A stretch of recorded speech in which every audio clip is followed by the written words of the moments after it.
Sayaw na lang ako. Takina mo na talaga. Ayoko na.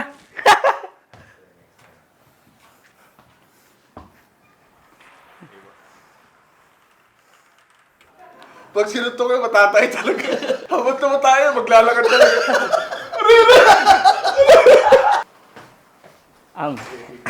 Pwede, you can take up your... Later po.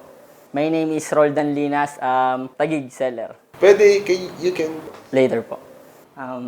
Excuse me. Pwede, you can... Saan nagtatrabaho ang fish? Saan? Sa office. Op. Charot!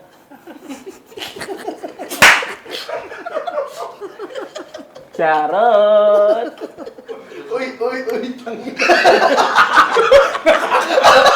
Alam mo kung ano magpapatawa sa akin doon sa ginawa niya lalo? Uy! Unggoy!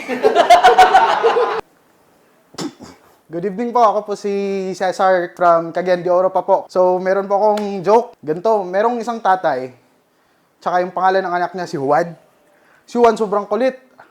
Tapos pag pinapagalitan siya ng tatay niya, hindi siya umiimik, hindi siya umiiyak, wala talaga, hindi siya nagagalit. So yung ginawa ng tatay niya, sinuntok siya, isang araw pag uwi niya, sinuntok siya. Sinuntok siya, putang ina. Yung anak hindi umimik pre. Sabi nung tatay ko, may nagawa na namang kasalanan. At tatay niya pinagtatadyak. Kahit magkalasog-lasog na yung katawan ng anak ko, kasi gusto niya matuto yung anak niya, matuto. Yan na po. Kanina pa tayo pinag-uusapan yung sinuntok. Tangina kasi sinabi, sinuntok. Sabi ko na ako. Wala ko masyado naiintindihan. Tangina mo, John! Ano ka ba? Ay puta ka na, nakakatawa hindi. Hindi naman masyado eh.